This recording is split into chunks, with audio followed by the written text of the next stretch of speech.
It feels weird that at one point, Seadra was the final man in the horsey line.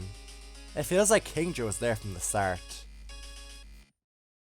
Seadra is one of the best Pokemon in GSCPU and the tier's most lethal special attacker. If played well or given support, Seadra can be borderline unfair. Seadra is almost impossible to wall safely, blasting the tier with its combination of Hydro Pump, Ice Beam, and Hidden Power Electric. It's quite a versatile threat, using options like Substitute, Rain Dance, Haze, or even Agility, which adds to its threat potential. Seadra's physical defense is also decent, while it resists water and ice. Seadra is very easy to splash on teams. It's one of the few Pokemon who can reliably threaten the likes of Magcargo and Furret with its Rain Dance sets.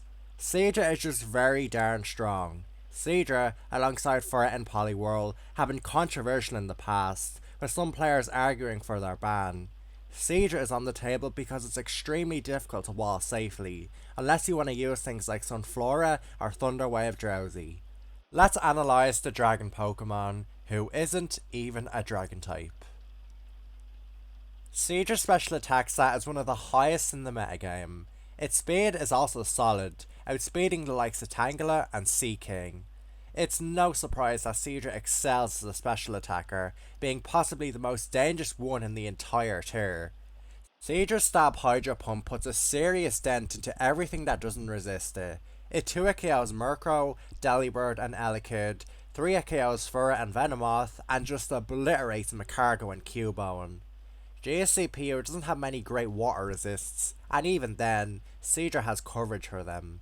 Ice Beam deals solid damage to Sunflora and Tangela, while Mantine, Seaking, and Poliwhirl get hit hard by Hidden Power Electric.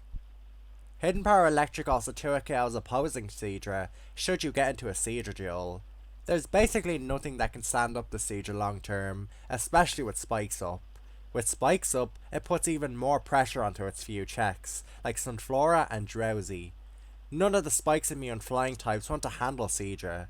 This becomes even more true when you consider Rain Dance. If Rain is up, Seadra now 2 KOs Pokemon like Furret, Venomoth, and Drowsy.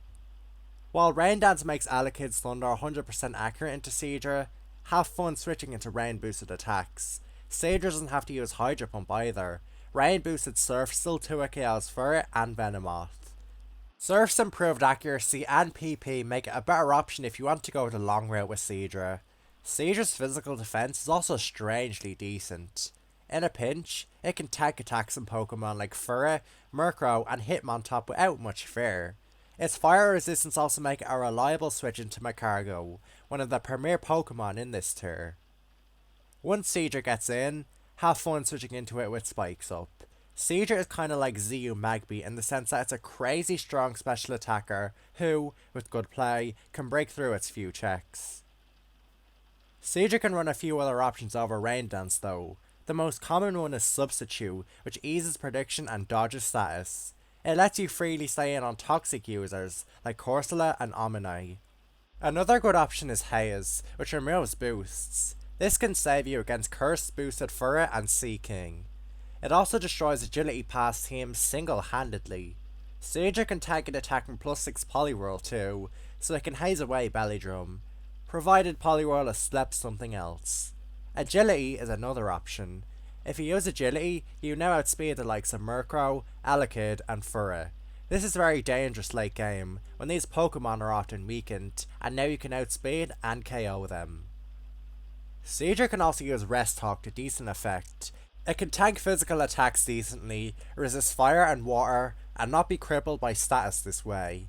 It's free to stay in on Pokemon like Drowsy this way, whereas with offensive sets, you'd have to switch out. Another way to make Seadra even more powerful is the Baton Pass Growth Away from Eevee. If you do this, then Seadra's literally unfair. Seadra is one of the 3 controversial Pokemon in GSCPU, alongside Furret and Poliwhirl. It's ridiculously strong, versatile, and difficult to build for. The best answer to Seadra is probably Sunflora, who can be difficult to fit onto teams. Your next best option is probably Hitmontop, but even then, he's slower, he takes spikes, and he can be broken through under rain. You can try Thunderwave Drowsy, but again, it's slower, it takes spikes, and it's broken under rain. Seadra is just too difficult to consistently handle in my opinion, especially when you consider how versatile it is. If you try Toxic in it, then it can just pull out Substitute, and you're at a bad spot. I think Seadra, alongside Fur, constrict building in this tier too much. GSC Pio is the most constricted GSC lower tier, and Seadra is a contributing factor to this. I think a GSC Pio without Seadra and Fur would be a better tier. Seadra is just too powerful and difficult to consistently handle. That's why I support a ban on GSC PU Seadra. Seadra does have some flaws, but they are mostly minor. If it's not using Rest Talk or Substitute, then status is a big problem for it.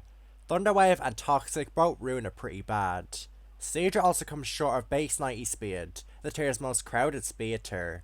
This means Pokemon like Furret, Murkrow, Venomoth and Elekid can revenge kill a weakened Seadra. Seadra also suffers from 4 move slot syndrome, since it wishes it could use moves like Haze, Sub and Rain Dance at the same time, but it's stuck having to choose. Relying on Hydro Pump as your main stab move can often be frustrating due to its accuracy. You can just run Surf in that case though. In conclusion, Seadra is one of the best Pokemon in the tier. I'd go as far as to say it's the second best Pokemon after Furret. It's just so damn scary to face. I won't do a history lesson bit because there's pretty much nothing to say. Unlike other GSC lower tiers, GSC PU is literally completely dead. The tier has basically stayed the same since May 2021 because nobody plays it at all. People realised Seadra was amazing on day 1 of GSC PU, all the way back in September 2020. 2.5 years later, and it's the same story for this scaly dragon.